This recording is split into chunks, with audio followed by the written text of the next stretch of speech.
토요일날 저녁 요한복음으로 계속해서 하나님의 말씀을 듣고 있습니다. 요한복음 2장 23절로 3장 15절입니다.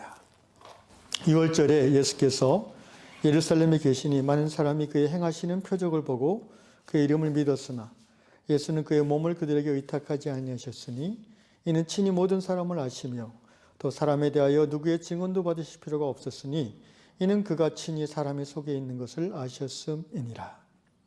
3장 읽습니다. 그런데 바리새인 중에 니고데모라 하는 사람이 있으니 유대인의 지도자라. 그가 밤에 예수께 와서 이르되 랍비여 우리가 당신은 하나님께로부터 오신 선생인 줄 아나이다. 하나님이 함께 하시지 아니하시면 당신이 행하시는 이 표적을 아무도 할 수 없음이니이다. 예수께서 대답하여 이르시되 진실로 진실로 내게 이르노니 사람이 거듭나지 아니하면 하나님의 나라를 볼 수 없느니라. 니고데모가 이르되 사람이 늙으면 어떻게 날 수 있사옵나이까?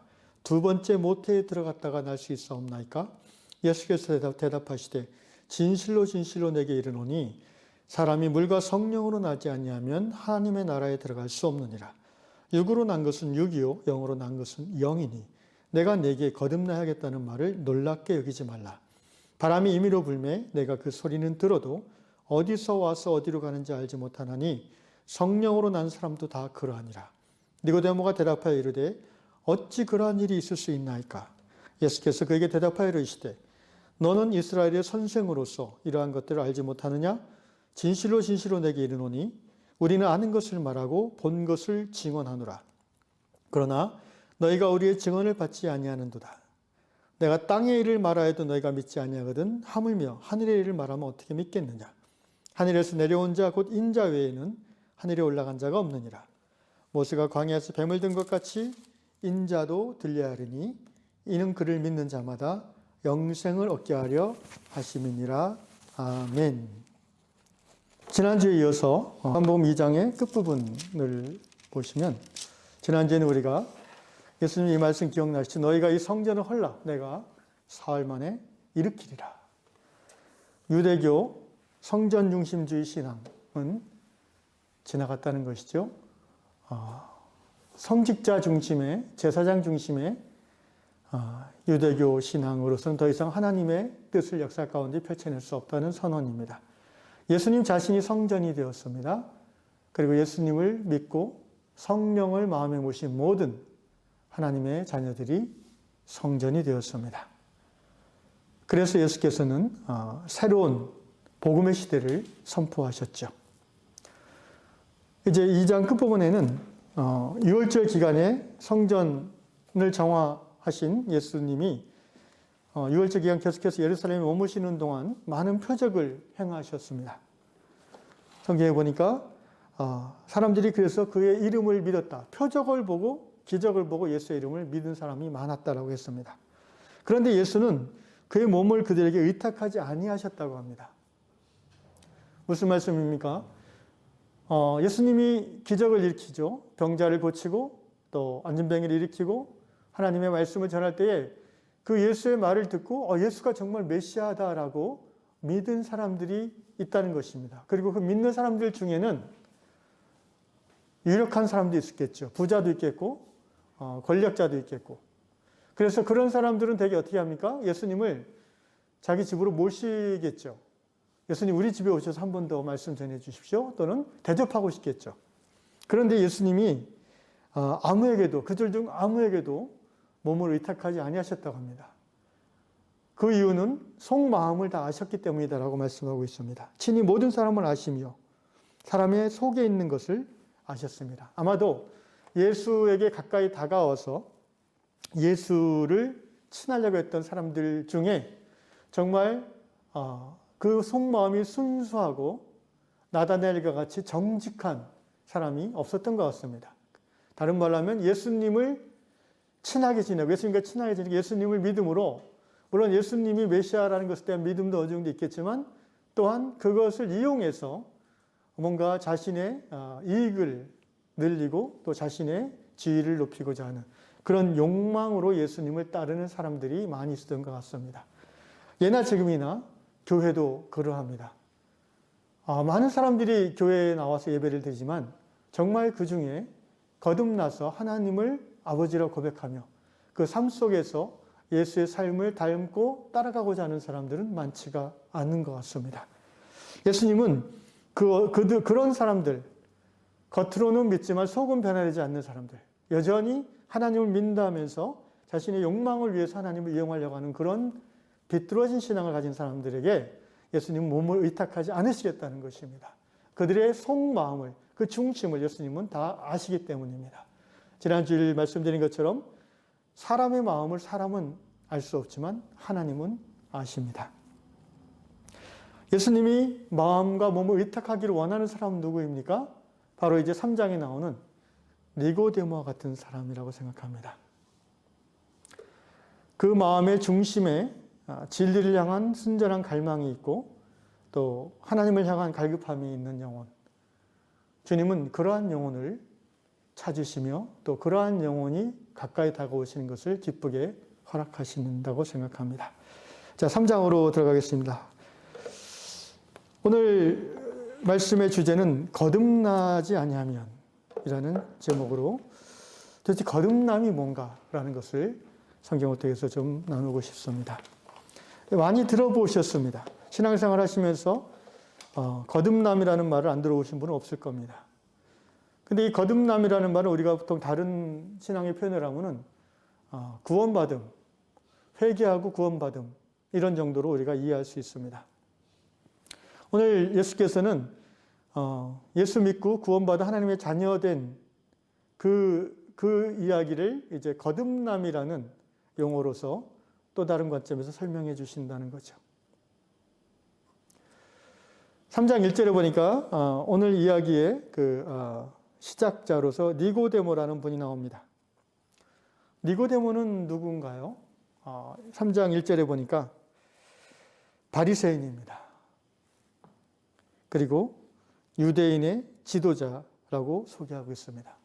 유대인의 지도자라는 말은 그 당시 종교 국회의인 산헤드린의 의원이라는 말입니다. 그러니까 대단한 사회적 지위와 명예를 갖춘 사람입니다. 그리고 바리새인이라는 말은 랍비라는 말입니다. 율법 전공자예요. 그러니까 유대 사회에서 그 당시 가장 하이 클래스에 속한 사람입니다. 제사장, 그 다음에 사두개인, 그 다음에 바리새인입니다. 자, 이 니고데모가 밤에 예수께 왔다고 3장 2절에 되어 있어요. 왜 환한 대낮에 오지 않고 밤에 왔을까요? 아마도 우리는 상식적으로 이렇게 이해할 수 있습니다. 그 당시에 그 유대 사회에서 사회적 지위와 명예를 갖고 있는 존귀한 산헤드린의 의원인 니고데모가 예수님은 그 당시 어떤 취급을 받았습니까? 사람들에게 메시아로 인정받았지만 또한 종교 권력자들에게는 갈릴리 촌놈으로, 이단으로, 율법을 모르는 자로 비난받았던 사람입니다. 아직 이 당시는 예수님 공생의 초기이기 때문에 그런 공식적인 입장이 아니었지만 이제 중기 후기로 가면 산헤드린에서는 예수를 믿고 따르는 자를 출회, 그러니까 유대교에서 쫓아낸다는 그런 공식적인 칙령을 발표합니다. 그럼에도 불구하고 초창기이지만 여전히 공의의 의원인 니고데모가 예수님을 공식적으로 만나고 따른다는 소문이 나면은 굉장히 껄끄럽겠죠. 그래서 밤에 몰래 찾아옵니다. 영적으로는 니고데모가 아직도 그 영혼이 밤에 속해 있다라고 그런 의미로 볼 수도 있을 것 같습니다. 니고데모가 예수님을 찾아서 이렇게 말을 합니다. 랍비여 이렇게 합니다. 랍비여. 니고데모 본인이 랍비입니다. 여러분 그 당시 예수님 당시 유대 사회에서 랍비라는 칭호는 아무나 주는 게 아니에요. 자기 스스로가 존경받는 공의의 의원이고 랍비인 니고데모가 아직 40살도 안 된 예수님에게 그 당시 이제 그 랍비라는 공식 칭호를 받기 위한 조건이 있습니다. 첫째는 랍비의 문화에 들어가서 수년간의 공식 연구 과정을 거쳐야 됩니다. 그리고 율법 학자단에 가입해서 율법을 연구하는 학술 활동을 인정받아야 돼요. 그리고 나이가 40세가 넘어야 돼요. 이렇게 해서 랍비임을 공식적으로 인정받으면 그가 갖고 있는 사회적 영향력은 굉장히 큽니다. 랍비는 그 당시 사법재판이나 민사소송재판에서 공적 의견을 제시할 수 있는 그런 위치를 갖습니다. 그리고 율법에 대한 독자적 해석권을 랍비들은 가질 수 있어요. 그러니까 종교사회에서 그 종교사회의 헌법이라 할 수 있는 율법을 해석할 수 있는, 오늘날로 말하면 판사와 같은 권한이 있는 거예요. 법을 해석할 수 있는 권한. 그런 존경받는 높은 위치에 있는 니고데모가 이제 나이도 어리고 공식 랍비 학교 출신도 아닌 예수님을 향해서 랍비어라고 불렀다는 것은 니고데모가 굉장히 겸손한 성품을 가진 사람인 것을 알 수 있습니다. 그리고 또 예수님에게 뭔가 배우고 싶은 마음으로 이 밤에 몰래 찾아왔겠죠. 여러분, 대학교 교수님들이 굉장히 자존심이 세죠. 그죠? 자기 분야의 그 전공에 있어서는 누구의 말도 안 들으려고 하는 성향들이 있다고 합니다. 막혀 있는 거죠. 그런데 이 랍비 중에 랍비인 니고데모는 열린 마음을 갖고 있는 사람이에요. 공식적인 그런 아카데미 출신도 아닌 예수님에게 찾아가서 예수님의 의견을 경청하고 싶은 마음이 있는 거예요. 그러니까 굉장히 보수적이고 지성적이고 존경받는, 그리고 또 요한복음 19장 가면은 이 니고데모가 굉장히 부자라는 걸 알 수가 있어요. 대단한 부자입니다. 이런 뭐 하나 끓일 것 없는 이 사람이 예수님을 찾아와서 랍비어라고 공손히 자기를 낮추고 말을 겁니다. 그러면서 이렇게 얘기합니다. 당신은 하나님께로부터 오는 선생님인 줄 우리가 압니다. 하나님이 함께 하시지 않으면 당신이 행하시는 이 표적을 아무도 할 수 없음입니다. 한마디로 임마누엘, 하나님이 당신과 함께 하십니다. 최대의 칭찬입니다. 그 당시 유대교 사회에서 할 수 있는 최고의 칭찬이죠. 하나님이 당신과 함께 하시는군요. 이 말은 권위를 인정하는 것입니다. 그래서 니고데모와 같은 이렇게 지성과 겸손한 인격, 재물과 지위를 갖춘 이런 사람을 향해서 이제 그 사람이 진리를 갈급해하는 마음으로 예수님을 찾아왔는데, 예수님은, 여러분, 예수님의 화법 중에는 이렇게 바로 직설적으로 훅 들어가는 화법이 있습니다. 3절에 바로 그런 것을 볼 수 있죠. 지금 니고데모는 인사말로 이제 말을 천천히 돌린 거예요. 인사말로. 아직 질문도 안 했습니다. 그죠? 예수님에 대해서 당신이 이렇게 쓴다 하고 예수님을 높이는 말만 한 거예요. 근데 예수님이 3절에 바로 얘기합니다. 니고데모가 궁금해하는 것. 너 이거 물으려고 오지 않았냐? 이 말이에요. 말씀하시길 예수께서 대답하여 이르시되 진실로 진실로 내게 이르노니 사람이 거듭나지 아니하면 하나님의 나라를 볼 수 없느니라. 니고데모도 바로 이제 서론을 생략하고 본론으로 대화로 들어가죠. 아니, 사람이 늙으면 어떻게 다시 태어날 수 있습니까? 어머니의 뱃속에 들어갔다가 다시 나오는 겁니까? 예리한 질문을 합니다. 상식적인 질문일 수도 있고요. 뭔가 이해할 수 없다, 납득할 수 없다라는 그런 태도입니다. 자, 여기서 우리 3절에도 그렇고 5절에도 그렇고요. 예수께서 대답하시되 진실로 진실로 이 말이 나오잖아요. 이게 요한복음에 이 진실로 진실이라는 표현이 25번이나 나와요. 세보세요. 25번 나와요. 그리고 마태, 마가, 누가에도 많이 나오는 표현이에요. 예수님이 이 말을 언제 쓰셨는지 아십니까? 굉장히 중요한 이야기를 할 때 쓰십니다. 헬라어 원어에서 이 말은 뭐라고 기록되는지 아십니까? 아멘, 아멘입니다. 따라합시다. 아멘, 아멘. 이게 진실로 진실로란 말이에요. 그 요한계시록에 보면 아멘은 예수님의 이름이기도 합니다. 예수님이 진실로 진실로라고 서두를 꺼내고 얘기할 때는 이것은 내 이름을 걸고 하는 얘기다라는 거예요. 이것은 중요한 얘기라는 거예요. 이것은 생명을 얻고 또 생명을 잃고 얻고 하는 얘기라는 거예요. 잘 들으라는 겁니다. 그러면서 니고데모에게 물과 5절에 사람이 물과 성령으로 나지 아니하면 하나님 나라에 들어갈 수 없다. 3절에서는 하나님 나라를 볼 수 없다. 5절에서는 하나님 나라에 들어갈 수 없다. 여러분, 하나님 나라, 천국이라는 표현은 니고데모도 잘 아는 표현이에요. 니고데모는 바리새인이기 때문에 하나님 나라가 장래에 임할 것도 알고 있었고 또 죽어서 부활의 몸으로 하나님 나라에 살 것도 알고 있는 사람이에요. 사두개인들은 그걸 안 믿는데 부활을, 바리새인들은 그걸 믿었습니다. 그런데 바리새인들이야말로 그 천국, 앞으로 올 미래의 천국 당첨 1순위인 사람들 아니에요? 스스로 생각하기에. 율법 전문가, 말씀 전문가, 실제적인 삶에서 말씀대로 살기에 1등인 사람들이에요. 그래서 백성들이 존경을 받아요. 사두개인들은 백성들의 존경은 별로 받지 않았어요. 권력과 돈이 많았을 뿐이지. 그런데 바리새인들은 그렇게 권력과 돈이 많다기보다는 이 신앙과 지식으로 존경받은 사람들이에요. 그런데 예수님께서는 이 랍비인 니고데모에게 거듭나지 않으면 하나님 나라 볼 수 없다. 물과 성령으로 다시 나지 않으면 하나님 나라 들어갈 수 없다라고 단정적으로 얘기하시는 거예요. 그러면서 그것도 진실로 두 번 얘기하시면서.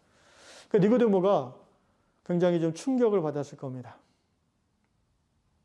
결과적으로 니고데모는 예수님과의 대화 이후에 거듭남을 체험하고 구원을 얻는 성도가 됩니다. 이제 요한복음, 이 니고데모라는 이름은 근데 요한복음에 안 나와요.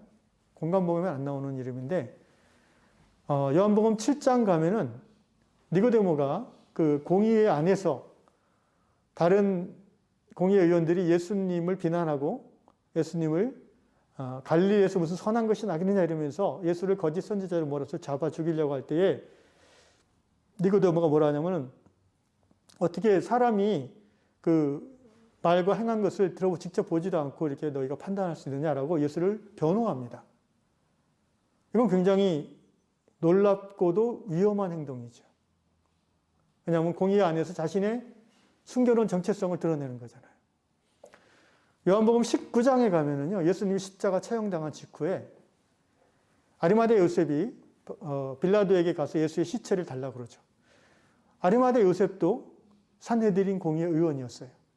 니고데모도 공의회 의원이었어요. 이 두 사람이 요한복음에서 아주 높은 사회적 지위와 존경을 받는 사람 중에서 예수님을 따랐던 사람으로 나와요.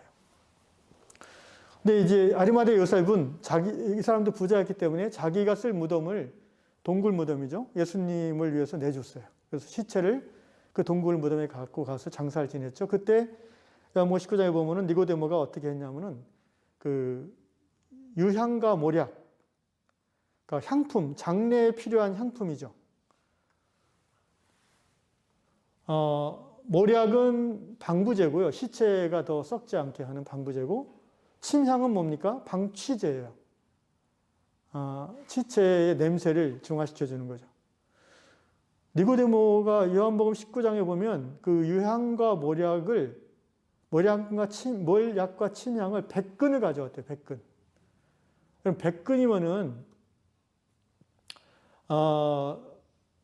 거의 이 자료를 보니까요, 노동자 100명의 연봉에 해당되는 금액이래요. 거의 한 20억 이상 되는. 그 당시 유향이 비싸기도 했죠. 모략이 굉장히 비싼, 황금보다 비싼 게 모략이었잖아요. 그런데 예수님 그 동방박사가 갖고 온 예물 중에 모략과 황금과 유향이 있잖아요. 그 중에 모략과 유향을 가져온 거예요, 지금. 근데 그게 100근이나 돼요. 100근이면 무게로 따지면 한 35kg 되는데 가격으로 하면 이게 수십억 원이란 거예요. 그 당시 이 정도의 이 모략과 침향을 쓰는 장례는 딱 하나, 왕이 죽었을 때예요. 니고데모는 예수님을 왕으로 대접하는 거예요, 지금. 마지막 순간에. 그리고 아리마대 요셉도 그렇지만 니고데모도 이제 자신의 정체성을 완전히 드러낸 거예요.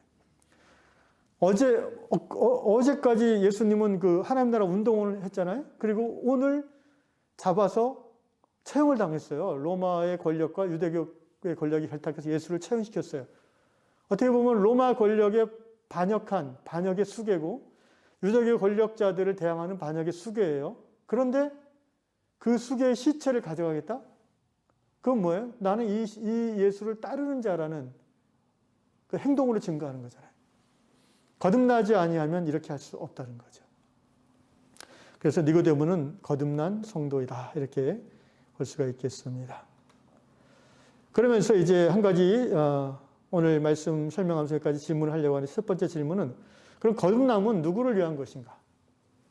니고데모 같이 이렇게 지성과 영성과 사회적 지위가 높은 사람들만 위한 것이 거듭남인가? 그렇지 않다는 것을 여러분 알 수 있습니다. 제가 니고데모를 생각하면서 오늘 우리 시대 대한민국에서 니고데모 같이 나이 들어서 늦게 사회적 지위와 명예와 모든 것을 갖춘 상태에서 예수를 영접하고 거듭난 사람이 누가 있을까? 생각했을 때 여러분 혹시 생각나는지 모르겠지만 저는 이어령 씨가 생각이 났습니다. 이어령이라는 분 들어보셨을 거예요. 그분이 찾아보니까 나이가 1933년생이더라고요. 그러니까 지금 거의 89세입니다. 아시다시피 이화여대 교수를 오래 하셨고 서울대 출신의 여러 유력 신문 일간지의 기자와 또 논설위원을 오래 하셨고 노태우 정부 때는 문공부 장관도 하셨죠. 또 유명한 작가기도 하시고요. 사회적 영향력이 아주 큰 대단한 어떻게 보면 학식이 있는 교양인이라고 할 수 있는데 이분이 아주 늦게 예수를 영접했죠. 그 유명한 책이 있죠. 제가 기억이 안 나는 이름이 지금 그 책이 있습니다. 그 영접하게 된 계기는 뭐예요? 오랜 동안 하나님과의 밀당이 있었지만 그 큰딸이 이제 목사님이 됐는데 큰딸이 미국에서 살면서 이제 시각을 암에 걸리기도 하고 불행을 겪었는데 이제 시각을 잃어버릴 위기가 와서 아버지인 이어령 교수님이 이제 달려가서 하와이에 있는 무슨 병원에서 이제 진단 검사 받고 큰딸의 손을 잡고 하와이에 있는 작은 어떤 교회로 할 수 없이 끌려갔대요, 이제. 그런데 이제 큰딸이 남편도 없고 또 목회자가 됐는데 암도 걸리고 또 눈도 소경이 될 위기에 처해 있으니까 의사의 말은 방법이 없다라고 하니까 이 여령 씨가 마음이 급해진 거예요. 그래가지고 그 하와이 작은 그 시골 교회에서 무릎 꿇고 하나님 앞에 기도했대요. 내 딸의 눈을 다시 뜨게 해주시면 내 남은 시간을 내 재능을 당신을 위해 쓰겠다 이렇게 약속을 했고 근데 서울 와서 이제 검사해 보니까 눈이 멀쩡해진 거예요. 그러니까 이효령 씨가 물론 혼자 한 약속이지만 내 입 밖으로 낸 약속인데 어떻게 안 지킬 수가 있나 하면서 하나님 예수 믿고 세례를 받았다고 합니다. 근데 이제 이효령 씨가 싫어하는 게 읽어보니까 큰딸의 눈을 고치신 하나님 때문에 예수를 믿었다 이런 식으로 기사가 나는 게 굉장히 기분 나빴대요. 자기를 그렇게 기복적 수준의 신앙으로 평화하는 것 같아서. 그거는 자기가 하나님을 믿게 된 여러 프로세스 중에 한 부분일 뿐이지. 어떻게 갑자기 딸 눈 고쳐줬다고 내가 예수 믿냐. 이렇게 그런 글을 읽어봤습니다. 이어령 씨다운 그런 말씀인데. 어쨌든, 니고데모, 이어령, 이런 분 같이 지적이고 고상하고 탁월한 분들에게만 허락된 것이 거듭남의 은혜인가? 제가 생각해보니까 꼭 정말 그렇지 않아요. 여러분, 이런 분이 떠올랐어요. 김대두라는 사람이 떠올랐습니다. 들어보셨습니까? 이 김대두가 누구냐면, 저도 어렸을 때 기억나요. 저희 엄마가 제가 10살 때쯤인가? 야, 김대두 온다. 그러면은, 그때 우는 애들이 다 울음을 그쳤어요. 모르세요, 누군지? 1975년에 17명을 죽인 살인마. 우리나라 최초의 연쇄 살인마. 무려 55일 동안 17명을, 그것도 3살 애기부터 60대 할머니까지. 와, 정말 대단하기보다는 아주 사악한 그런 살인마인데요. 이분이 잡혀가지고 사형을 언도받고 감옥에서 죽을 날을 기다리고 있는데, 제가 어떤 목사님을 아는데 그분한테 직접 들은 얘기예요. 그분이 이분에게 찾아가서 복음을 전했어요. 처음에는 만나주지도 않고 성경을 넣어도 받지도 않고 그랬는데 꾸준히 찾아갔는데 몇 번을 어느 날 이렇게 이 목사님에게 김대두 씨가 물어보더랍니다.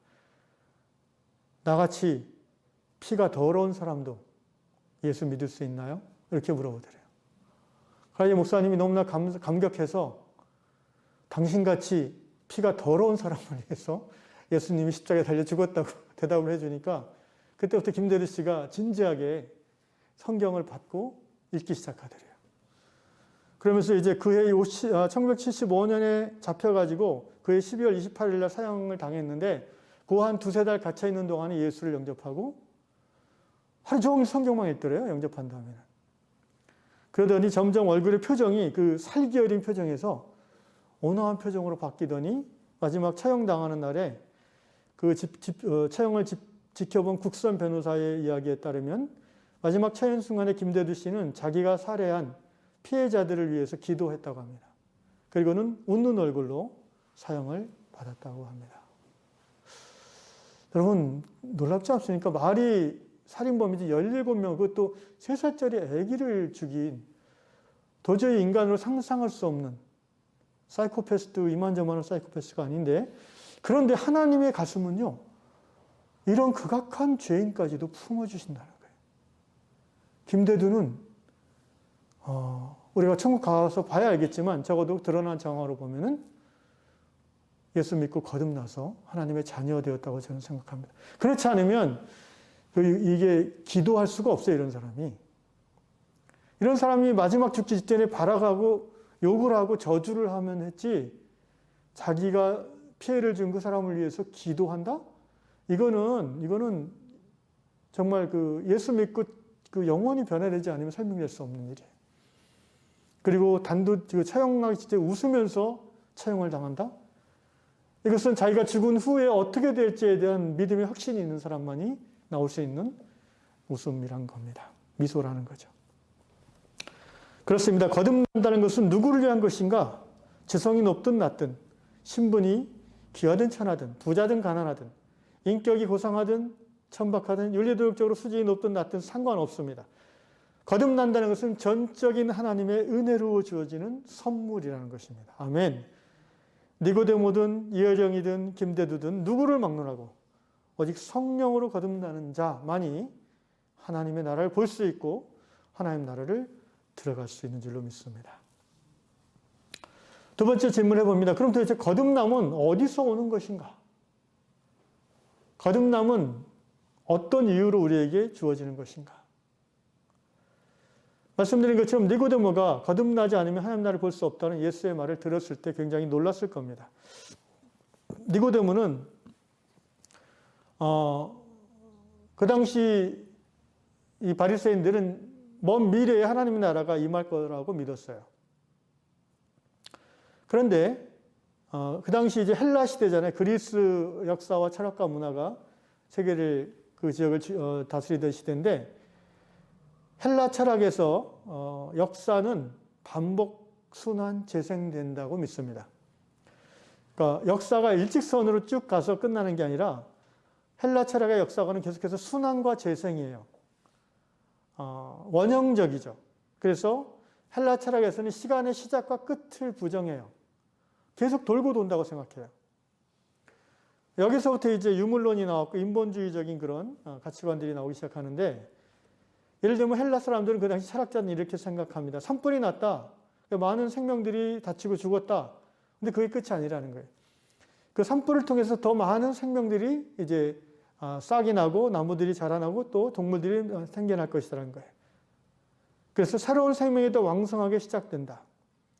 역사는 쇠퇴와 죽음을 통해 다시 재생되며 그렇게 함으로 더 발전한다고 헬라 사람들은 믿었습니다. 그러니까 마치 이제 우리가 이 노트북을 오래 쓰다 보면은 버그라든가 여러 가지가 있어서 느려지잖아요. 그럼 어떻게 해요? 싹 밀어버리고 리셋하잖아요. 그리고 다시 이제 또 쓰죠. 물론 요새는 워낙 이 발전 속도가 빨라가지고 리셋해도 또 1, 2년 지나면은 새 것을 사야 되는데 어쨌든 예수님이 이런 말씀하셨어요. 마태복음 19장 28절에서 예수께서 이르시되 내가 진실로 여기서도 이거 내 이름을 걸고 얘기하는 거다. 중요하다는 거예요. 진실로 너에게 이르노니 세상이 새롭게 되어 인자가 자기 영광의 보좌에 앉을 때에 나를 따르는 너희도 12보좌에 앉아 이스라엘 12지파를 심판하리라. 이게 이제 세상이 새롭게 된다는 말이 원어에서 팔렌제네시아라는 말을 씁니다. 다시 말하면 예수님도 미래에 세상이 새롭게 리셋되는 것을 아셨어요. 그런데 예수님은 헬라 철학자들이 생각하는 것처럼 그 리셋이 계속 반복된다고 말씀하지 않았어요. 미래의 세상을 리셋하는, 새롭게 하는, 재생하는 하나님의 역사는 딱 한 번 있다라는 거예요. 현 시대를 끝내고 하나님 나라가 완성되어지는 그 시점에 온 세상이 새롭게 재편된다는 것을 예수님은 말씀하셨어요. 그게 이제 팔렌제네시아라는 말의 의미입니다. 하나님의 나라가 이 땅에 완성된다는 것은 현 세계의 질서가 재편되는 걸 말하는 거예요.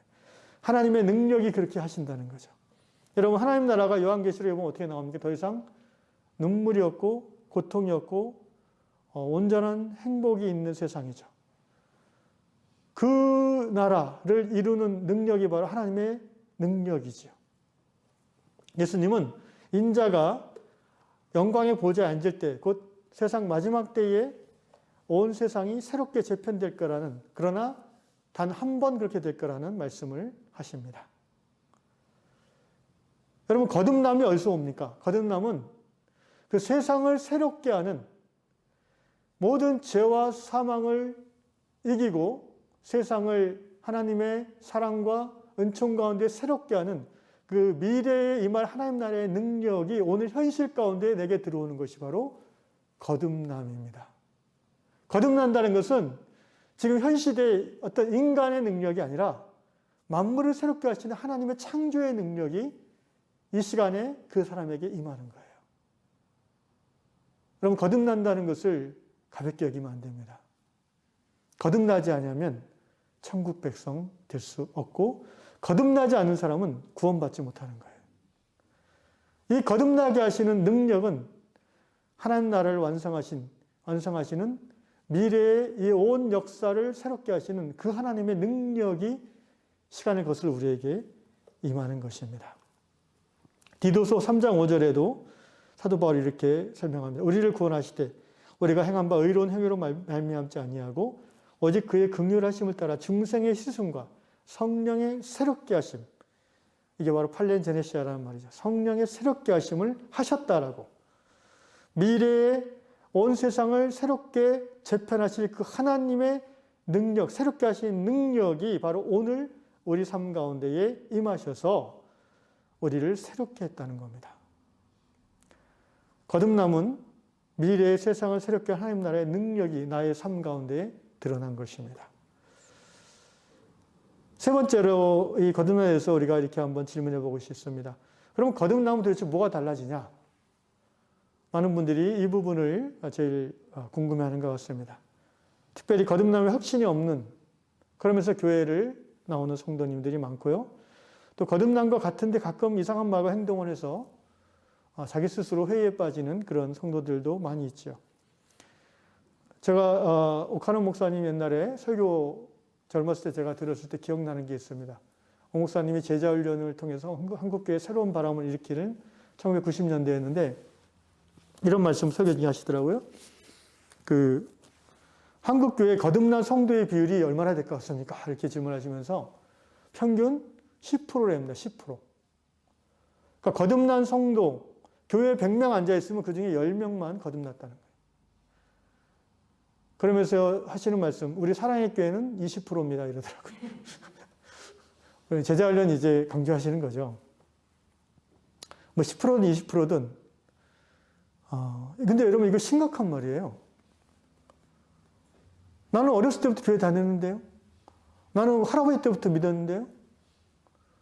그거랑 상관없는 얘기예요. 거듭나지 않으면 하나님 나라 들어갈 수 없어요.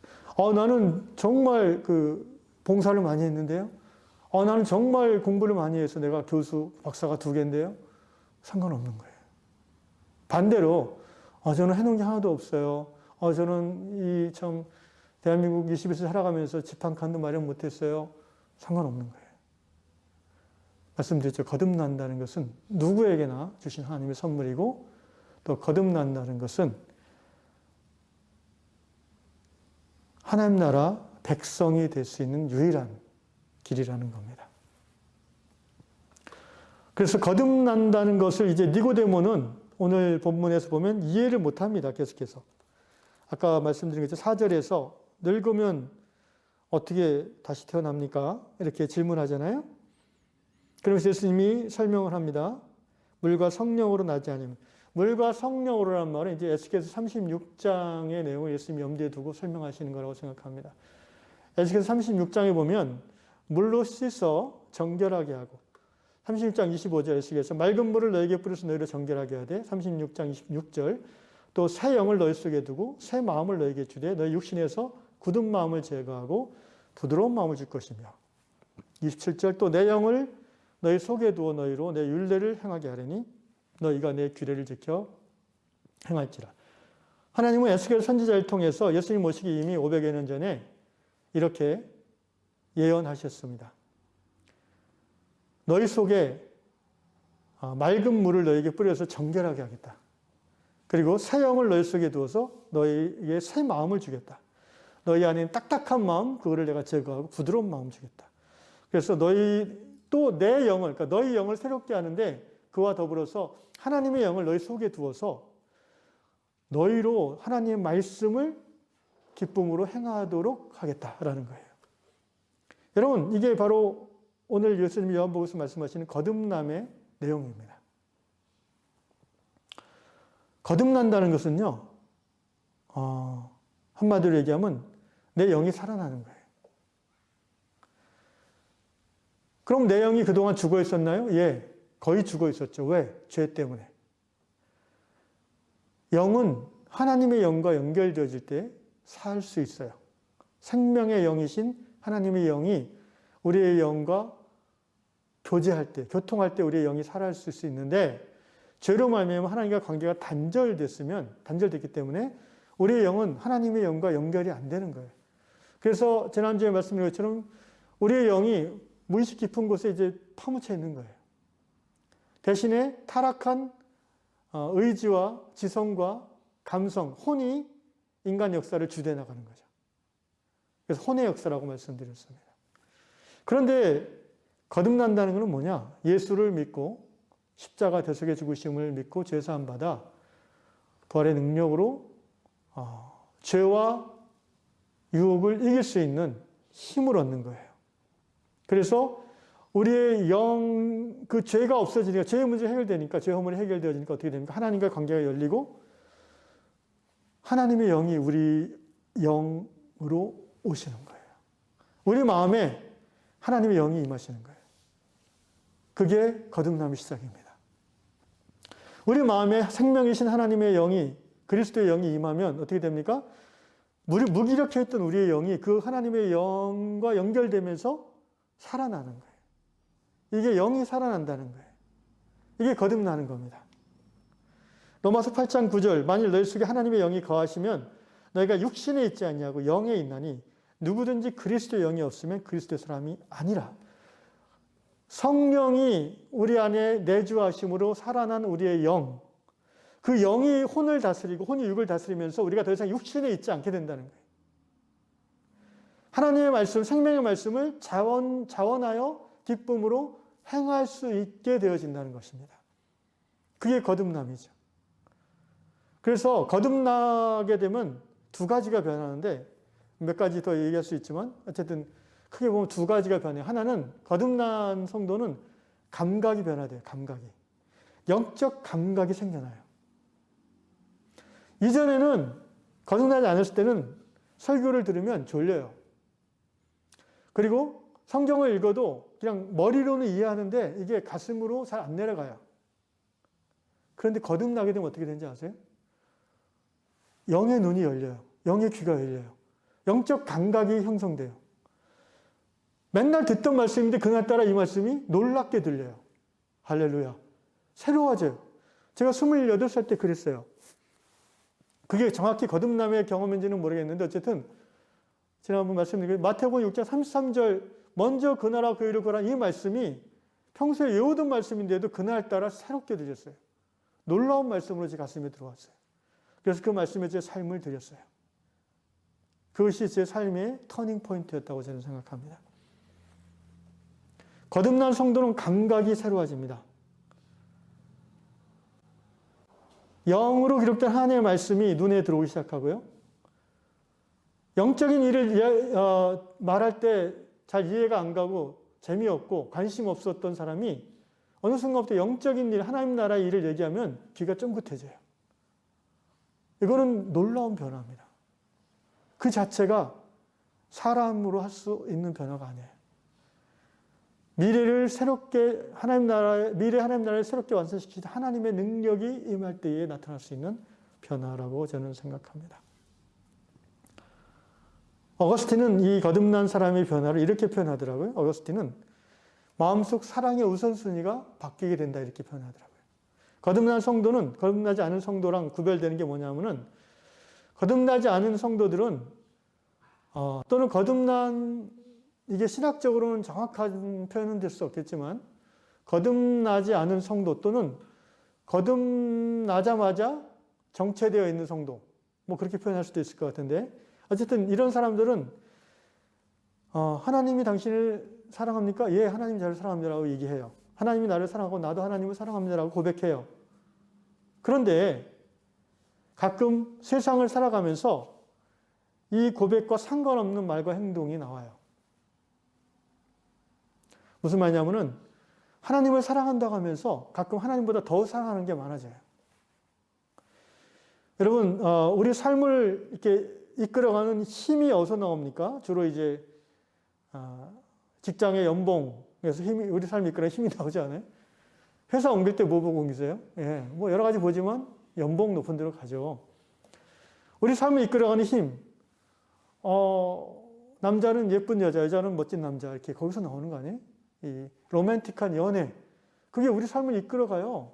여러분 20대 때는요, 연애할 때는 정신이 없어요. 그냥 그것만 보여요. 막 따라가잖아요. 우선순위가 거기 있는 거예요.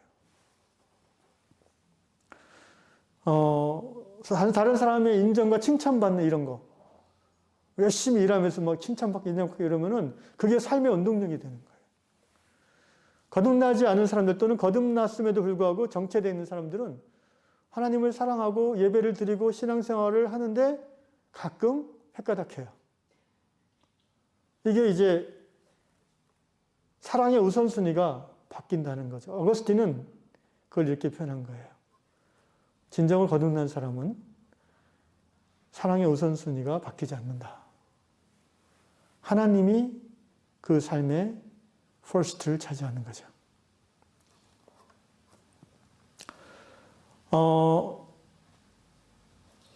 오카른 목사님의 말대로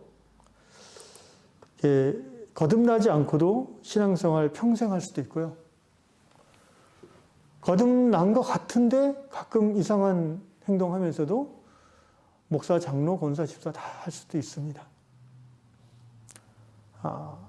컴퓨터 요새 이제 그 텔레비전 보면서 뭐 귀로는 또 딴 것도 듣고 그렇게 이중 일을 하는 사람들이 가끔 있죠. 그런데 항상 어느 쪽이 우선이 됩니까? 이게 눈으로 보는 쪽에 따라가게 돼 있어요. 하나님의 사랑이 하나님 나를 사랑하십니다라고 고백하면서 또 하나님 사랑이 추상적으로 그냥 개념으로 느껴지는 사람, 그런 사람들은 하나님이 나를 사랑하시고 내가 하나님을 사랑하는 것은 그냥 추상적인 거예요. 삶의 구체적인 현실이 눈에 보이면 그걸 따라가는 거예요. 멋진 남자, 멋진 여자가 유혹하면 따라가는 거예요. 높은 연봉과 인정받음과 커리어가 쌓이는 그 길이 보이면 하나님보다 그 길을 택하는 거예요. 왜? 그게 현실이고 그게 리얼이니까. 그러나 거듭난 성도는 뭐예요? 하나님의 사랑이 리얼이에요. 내가 하나님을 사랑한다는 것이 삶의 우선순위예요. 그래서 연봉을 택하고 뭐 커리어를 택하고 로맨틱한 연애를 다 택할 수 있는데 우선순위를 생각하게 되는 거예요. 그래서 하나님이 정말 원하지 않으신다는 굳건한 확신이 생기면 높은 연봉을 포기하는 거예요. 아름다운 여인을 포기할 수 있는 거예요.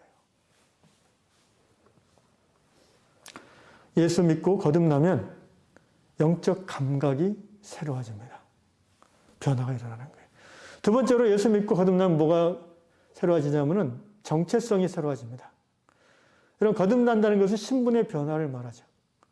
근데 신분이란 건 뭐예요? 내가 열심히 노력해서 얻는 것이라기보다는 태어날 때부터 주어지는 게 신분이잖아요. 옛날 표현으로 하면. 요한복음 1장 12절 읽어보겠습니다. 영접하는 자. 곧 그 이름을 믿는 자들에게는 하나님의 자녀가 되는 권세를 주셨으니 이는 혈통으로나 육정으로 나지 사람의 뜻으로 나지 아니하고 오직 하나님께로부터 난 자들이다. 거듭났다는 것은 난다는 거잖아요. 우리는 어떤 집안에 태어나게 되어 있어요.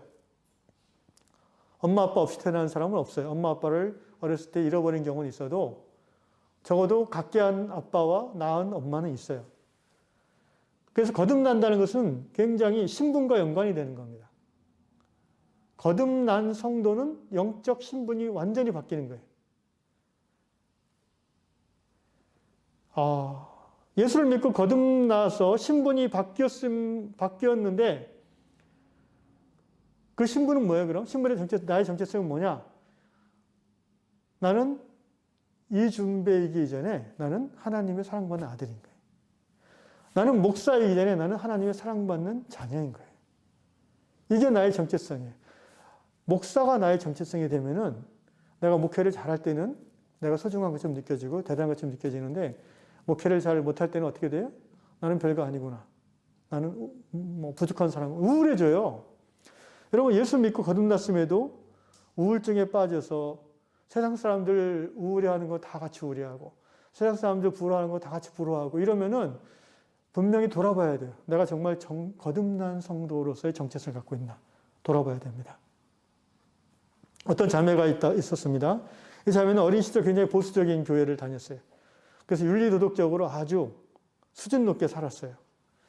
그리고 그런 스스로에 대해서 만족이 있었어요. 그것이 자신의 정체성인 거죠. 그런데 이 자매가 나이가 들면서 그 수준 높은 윤리도덕적인 그 수준을 가지고 자꾸 다른 사람을 비난하게 됐어요. 쟤는 왜 저래? 왜 저것밖에 안 돼?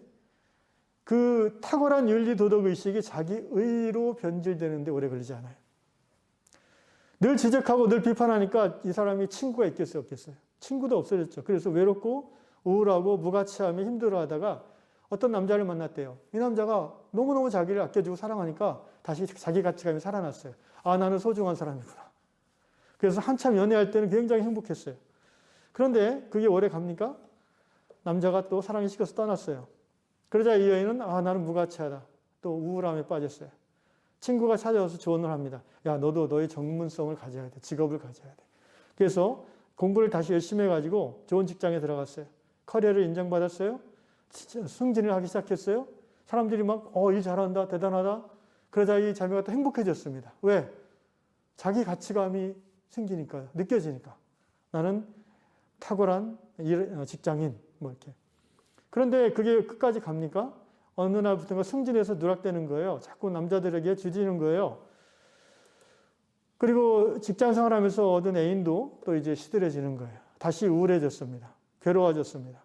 그때 또 친구가 와서 조언했습니다. 야, 이제 내 자신을 위해서는 그만 살아. 어려운 이유, 불쌍한 사람 위해서 헌신해야지. 예수님이 그렇게 하셨잖아. 그래서 이 자매가 다시 가슴이 뜨거워졌어요. 헌신적으로 봉사와 섬김에 일을 시작했고요. 막 그 자기 쉬는 날까지 바쳐서 이제 장애인을, 노숙자를 돌보기 시작했어요. 그러다가 번아웃 돼버렸어요. 왜냐하면 노숙자와 장애인들의 필요는 매일매일 커지는데 자기의 시간은 제한되어 있고 결국 자매는 지쳐서 우울함에 다시 빠져버렸습니다. 그 열심히 봉사하고 섬길 때는 기뻤어요. 왜? 자기가 이렇게 가치 있다고 느껴졌어요. 그런데 번아웃 되고 나니까 또 우울해지는 거예요. 그러던 어느 날 예배 가운데 이 자매님이 하나님을 다시 만났습니다. 하나님이 찾아오셨어요. 그래서 깨달았어요. 하나님이 나를 사랑하시고 나를 구원해 주신 이유는 내가 도덕적이고 내가 사람들의 사랑을 받고 내가 유능하고 내가 봉사를 잘해서가 아니었구나라는 걸 깨달았어요. 나를 이 모습 그대로 하나님이 사랑하시는구나. 그리고 그 자매는 결단했습니다. 내가 다시는 이전으로 돌아가지 않겠다. 사랑하는 형제자매 여러분, 거듭난다는 것은 하나님이 나를 이 모습 이대로 받아주셨고 사랑하셨고 독생자를 내어주셨고 지금도 나를 여전히 내가 가난하든지 부유하든지 내가 회사에서 능력을 인정받든지 못 받든지 내가 몸이 건강하든지 약하든지 내가 세상에서 잘생기고 예쁘다고 인정받든지 안 그렇든지 상관없이 내가 하나님의 자녀임을 늘 마음속에 품고 있는 것입니다. 바라기는 오늘 시간이 없어서 이제 마무리해야 되겠는데요. 거듭난다는 것은 두 가지 변화가 우리 삶에 일어나는 것입니다. 첫째는 영적 감각이 생성되는 것이에요. 하나님의 말씀이 눈에 들어오기 시작하는 거예요. 하나님의 음성이 들리기 시작하는 거예요. 두 번째는 내가 무엇을 잘하고 열심히 하고 가치 있다고 여겨짐으로 하나님 앞에 구원받은 것이 아니라 그냥 이 모습 그대로 하나님이 나를 사랑하심을 마음에 깊이 깨닫고 자기의 정체성을 거기에 두는 거예요. 그 진정 거듭난 성도의 모습입니다. 이 말씀을 들으면서 여러분에게 도전을 주고 싶습니다. 나는 거듭났는가? 아니면 거듭났는데 그 자리에 정체되어 있는가? 나는 우리 부모의 하나님을 아직도 그냥 나의 하나님으로 받아주고 있는가? 아니면 나는 하나님을 만났는가? 하나님 앞에 나아가서 스스로 기도해 보시기를 권면합니다. 그럼 어떻게 해야 됩니까? 거듭남 확신이 없는 사람은 어떻게 해야 됩니까? 어떻게 할 수 있는 방법이 없어요. 그냥 하나님만 바라보셔야 됩니다. 그것이 바로 밑에 있는 말씀입니다. 모세가 13절 하늘에서 내려온 자고 인자 외에는 하늘에 올라간 자가 없느니라. 모세가 광야에서 뱀을 든 것 같이 인자도 들리하리니 이는 그를 믿는 자마다 영생을 얻게 하려 하십니다. 여러분 민수기에 보면 이스라엘 백성들이 하나님을 거역하고 불평할 때 하나님 불뱀을 보내셔서 많은 사람이 뱀의 독에 물려 죽게 됐어요. 이스라엘 백성들이 하나님 앞에 간곡히 탄원하자 모세를 통해서 하나님께서 구리뱀을 뱀의 형상을 만들어서 장대에 높이 매달라고 했어요. 그것을 보는 자마다 구원 얻겠다고 그랬어요. 가서 만지는 것도 아니에요. 그 구리를 뭐 상처에 바르는 것, 대는 것도 아니에요. 어떻게 해요? 그냥 장대에 달린 구리뱀을 보면은 나아요. 그것을 보는 자마다 구원받으려 하나님의 말씀을 믿고 행하면 구원받는 거예요. 하나님 내가 어떻게 하면 거듭날 수 있습니까? 나를 거듭나게 해주십시오. 내가 무엇이라도 하겠습니다라고 하나님 앞에 얘기하지 마시고 십자가에 달린 예수를 잠잠히 바라보시면서 하나님 앞에 머물러 있으십시오. 하나님의 먼 훗날 하나님 나라를 완성시키시고 세상을 새롭게 알고 하나님의 미래의 능력이 지금 당신의 마음으로 영혼으로 임할 줄로 믿습니다. 기도하겠습니다. 아버지 하나님 그렇습니다. 거듭남은 순전한 하나님의 은혜이며 내가 무엇을 잘하든지 못하든지 상관없이 내게 주시는 전적인 구원의 은혜인 것을 믿습니다. 주님, 그러므로 이제 나의 삶 속에 미래의 이 세상을 새롭게 하신 하나님의 능력이 이 마음으로 내가 새로워진 것을 고백합니다. 더욱더 하나님을 가까이 느끼고 하나님의 말씀이 내 귀에 달게 느껴지며 내 눈에 하나님의 기이한 법이 새롭게 보이는 이 아름다운 현상을 주님 인하여 감사를 드립니다. 더 나아가서 주님, 거듭남이 의심스러운 성도들이 있습니까? 주님, 잠잠히 십자가를 바라보며 하나님 앞에 무릎 꿇게 하여 주옵소서. 이왕의 모든 성도들이 거듭나고 또 거듭남의 확신 속에서 거듭난 성도의 정체성으로 이 세상을 정복해 나가는 하나님의 자녀들 되게 하여 주시옵소서. 예수님의 이름으로 기도합니다. 주기도문으로 마칩니다. 하늘에 계신 우리 아버지, 아버지의 이름을 거룩하게 하시며 아버지의 나라가 오게 하시며 아버지의 뜻이 하늘에서와 같이 땅에서도 이루어지게 하소서. 오늘 우리에게 일용할 양식을 주시고 우리가 우리에게 잘못한 사람을 용서해 준 것 같이 우리 죄를 용서해 주시고 우리를 시험에 빠지지 않게 하시고 악에서 구하소서. 나라와 권능과 영광이 영원히 아버지의 것입니다. 아멘.